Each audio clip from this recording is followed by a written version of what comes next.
الحمد لولیہ والصلاۃ علی نبیہ وعلی آلہ واصحابہ المتعدبین بآدابہ، اما بعد۔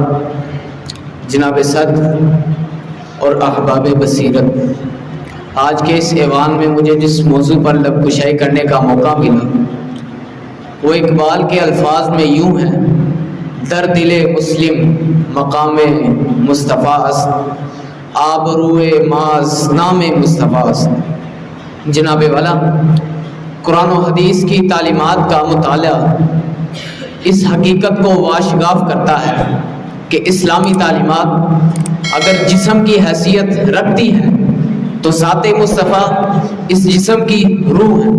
اگر اسلامی تعلیمات کو پھول سے تعبیر کیا جائے تو ذات مصطفیٰ اس پھول کی خوشبو ہے۔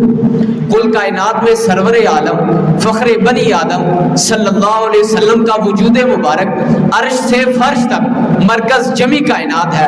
ہر چند وہاب مطلق ذات الہی ہے، مگر مہمات ملک و ملکوت سید الکونین صلی اللہ علیہ وسلم کے اہتمام سے انصرام پاتی ہے، مگر جملہ کائنات آپ ہی کے دم قدم سے قائم ہے۔ تو اقبال بول اٹھے کہ خیمہ افلاک کا استادہ اسی نام سے ہے، نبض ہستی تبش امادہ اسی نام سے ہے۔ حاضرین مکرم، حضور علیہ الصلوۃ والسلام کا مقام و مرتبہ وراء الورا ہے۔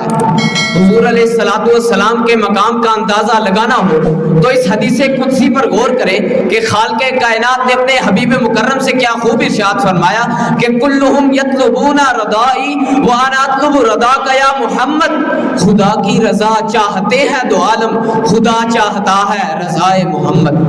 سید المرسلین خاتم النبیین صلی اللہ علیہ وسلم کا مقام و مرتبہ تمام اندازوں سے وراء الورا ہے۔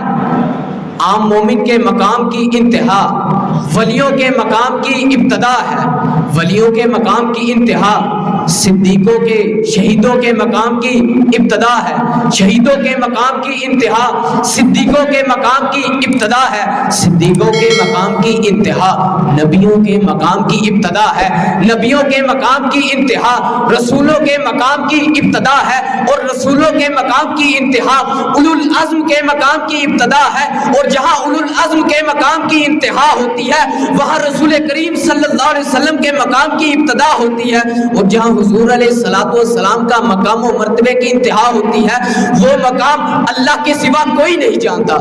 کوئی شخص اس وقت تک مومن نہیں ہو سکتا جب تک حضور علیہ الصلوۃ والسلام کی محبت اپنی موت سے بڑھ کر حضور علیہ الصلوۃ والسلام سے محبت نہ کرے۔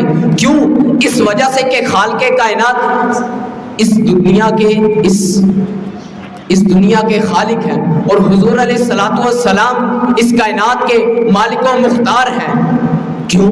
اس وجہ سے وہ نبی کہ جس کی انگلی سے چاند کے دو ٹکڑے ہو گئے، وہ نبی کہ ڈوبے ہوئے سورج کو حضرت علی المرتضیٰ شیر خدا کرم اللہ وجہ الکریم کی نماز عصر کے لیے پلٹا دیا، وہ نبی کہ جس کی جدائی سے کھجور کا خشک ستون رونے لگ گیا، وہ نبی کہ جس کی انگلیوں سے اس طرح چشمے جاری ہوئے کہ 1400 اصحاب سیراب ہو گئے۔ اس نبی کی عظمت کا کیسے اندازہ لگایا جا سکتا ہے؟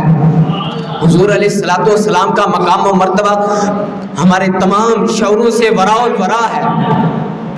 کیوں؟ اس وجہ سے کہ حضور علیہ الصلوۃ والسلام کے تمام ارشادات پر سر تسلیم خم کرنا لا یؤمنون حتی لا یحکموک کی واضح دلیل ہے، اور آپ کا ادب و احترام کرنا لا ترفعوا اصواتکم فوق صوت النبی کا نتیجہ ہے، اور آپ علیہ الصلوۃ والسلام کا ذکر بلند کرنا ورفعنا لک ذکرک کا نتیجہ ہے۔ اور حضور علیہ الصلوۃ والسلام کے وصال کے بعد آپ کے روزہ اطہر کا ادب و احترام کرنا یہ ایمان کے تقاضوں میں سے ایک تقاضا ہے۔ تو شاعر ادھر بول اٹھے: باب جبریل کے پہلو میں ذرا دھیرے سے فخر کرتے ہوئے جبریل کو یوں پایا گیا، اپنی پلکوں سے دریار پہ دستک دینا، ہوئی آواز بلند عمر کا سرمایا گیا۔ والسلام۔